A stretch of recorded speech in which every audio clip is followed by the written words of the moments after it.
Welcome, civilians of the Underhive. Today I am making, for Necromunda, shockingly, a poker table. So this idea was inspired by an Instagram account that I came across back along, which I've been following for quite some time. It's done fantastic work. The guy's called Lee, and the Instagram account is DC Decrypt, which should be flashing up on the bottom of the screen right now. And he's done some wonderful work. He's done incredible work with MDF, because when I go to the club and things like that, I normally take all of my terrain with me so everybody can use the terrain. I do find that the MDF does seem to get busted up pretty badly. Not that anyone mistreats it, but it doesn't like the cold, it doesn't like the heat, it doesn't like the damp, it doesn't like a Tuesday. It's not great for moving. MDF really does chip, separate. It's not fantastic on its own. And I know the MDF terrain is a damn sight cheaper than any plastic terrain out there, and you get a lot more for your money, and that's great. And there are ways to protect it. Several coats of PVA, maybe putting sand over the top of it to give it a real hard case of a building. But this guy's done a real amazing job with his MDF, but I did spy something small to make for my Underhive. So I've got loads and loads of columns and things like that, and I'm really trying not to buy any more terrain until, that is, I paint at least half of my Necromunda terrain, because I have dozens of boxes. But I did have a spare sprue. So all these barricades and things like that I do use, but not as much as I A, possibly should, and B, as much as I use all the columns and walls and things like that. You get a spare initiative token in this set. So I've snipped it out. There we go, easy as that. And the initiative token has a skull on one side and is all pimply, beaten up, like the acne covered teenager's face. So he's turned this into a poker table, but how, I hear you say?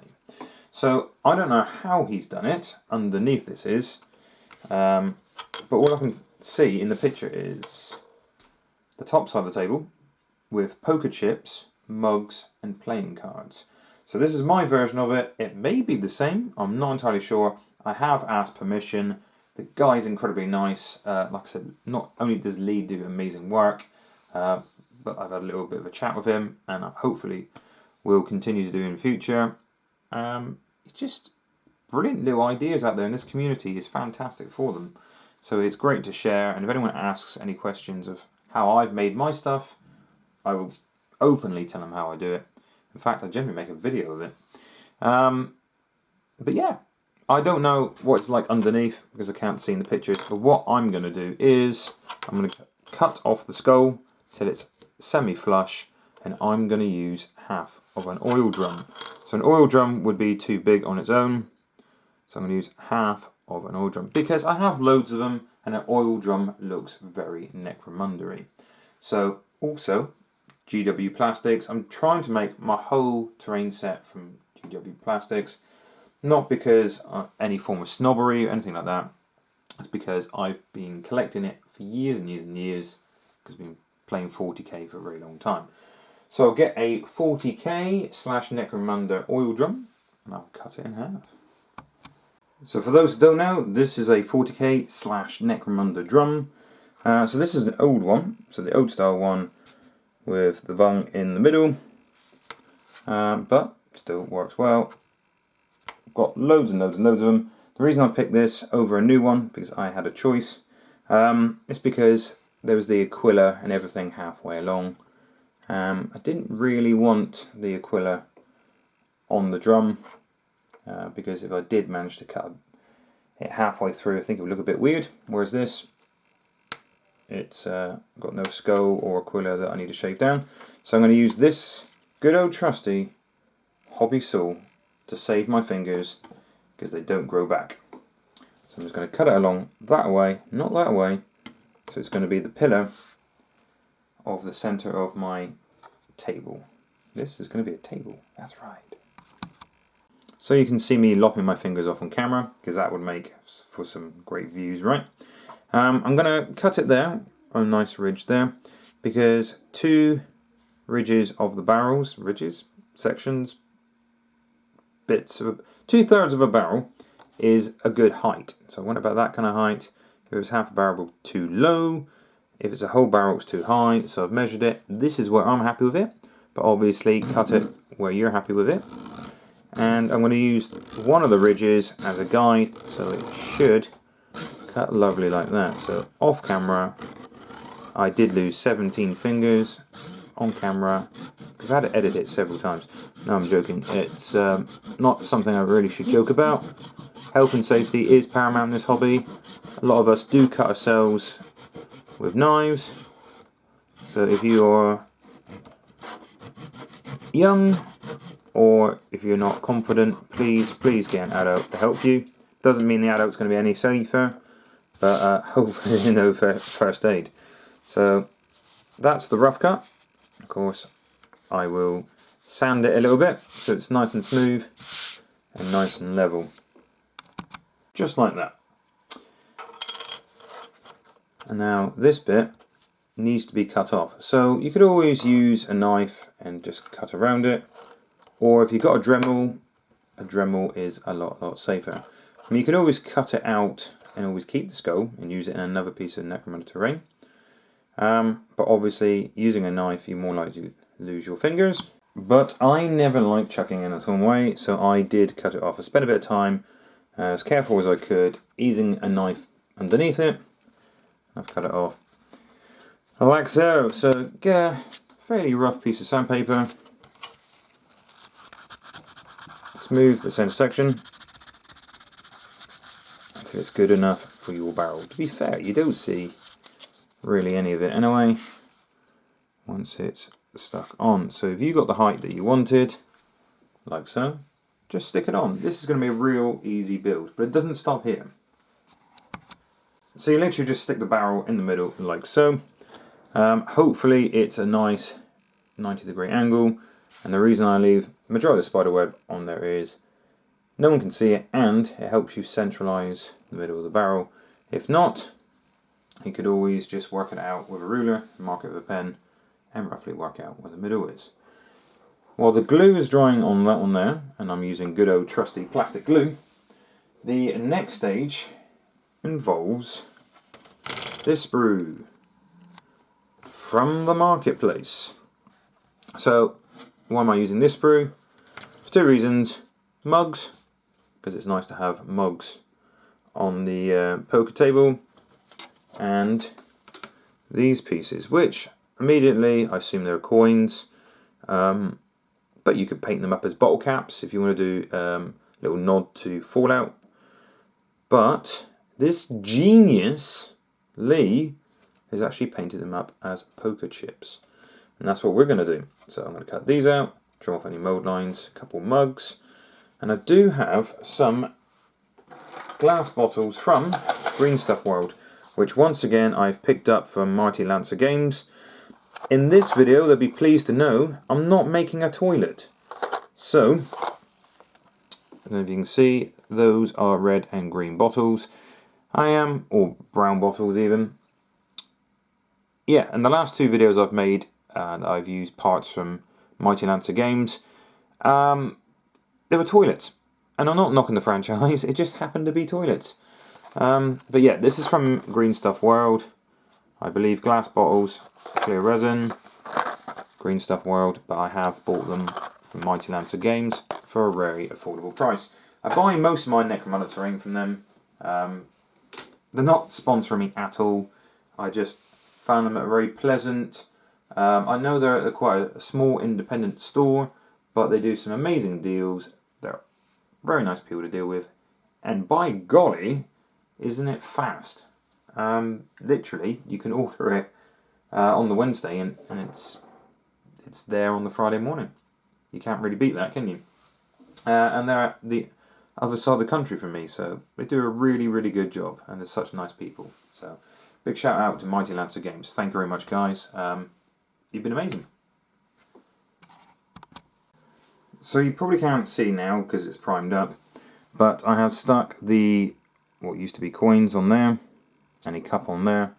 I'm not sticking the resin bottles on yet because obviously I want them to keep the glass feel to them, the glass look to them. So I'll paint this thing up. So you could always paint it just whatever colour you want to, but Lee painted his to make it look like a beaten up version of a poker table, as in the like satiny, the felt top that you normally get on a poker table, so that lovely green colour. So that's what I'll do.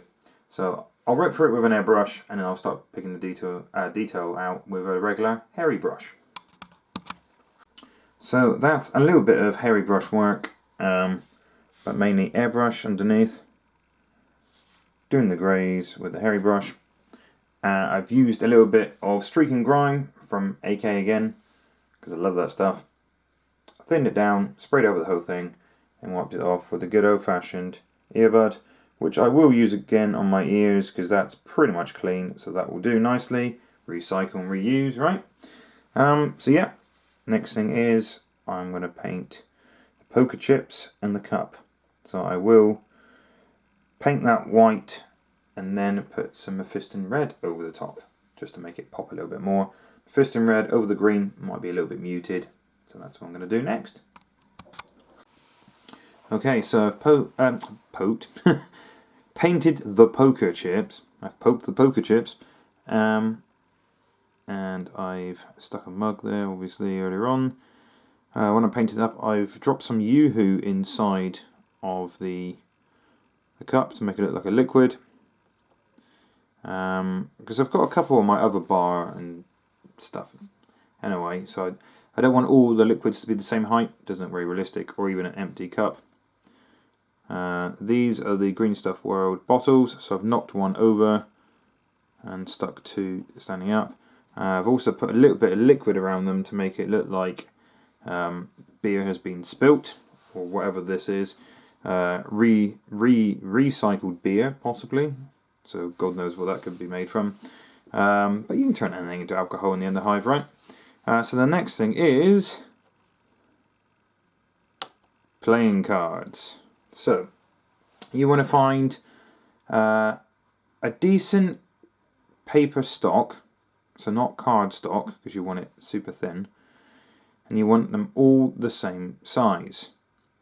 So however way you want to go around doing that, you want to cut out each individual playing card, or you could fold a piece of paper several times so like there's a stack of playing cards and like the occasional card thrown out there. But yeah, not too thin paper because you don't, when you paint it, you don't want it to go kind of see-through. And I'll be sticking it down with PVA glue. So find the instruction booklets, for example, for Zone Mortalis platform stairs. Just have to have lying around. Is a really good paper stock. So thin, but still kind of card-like, and certainly not see-through. Because sometimes when you have regular old paper, you try to put paint on it, it will seep through a little bit, and you don't want any bleeding. So I'm gonna cut up some plain cards. And I'm gonna cut a strip along there and mark up playing cards and cut them all out individually. Okay, so I've made some playing cards, and as cool as it would be to draw like the ace of spades and things like that on them, in my head the cards wouldn't be face up, they'd be face down. So I've drawn them all the same, with all a red square on the back, so it looks more like a generic playing card from a distance. And I thought, a little added extra, I would put a gun on the table as well, like this poker game's going horribly wrong. So I've just cut a auto pistol off of a Genestealer coat arm, found an old Space Marine bolt gun handle, I've stuck it on, so that's that one there. Waiting for the plastic glue to dry, and then I'm going to paint it up and stick it on the table, and voila! All done.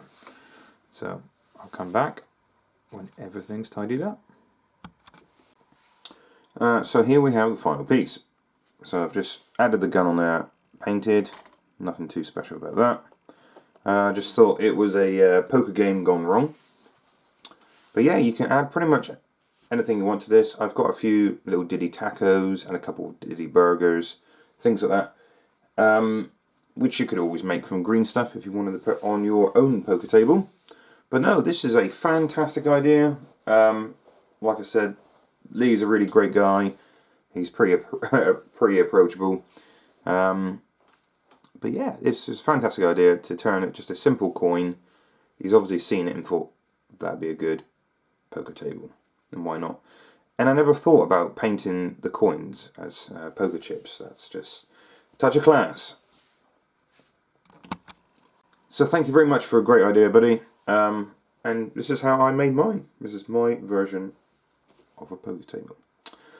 Hopefully you enjoyed this video, guys. Please hit that like button if you haven't done already.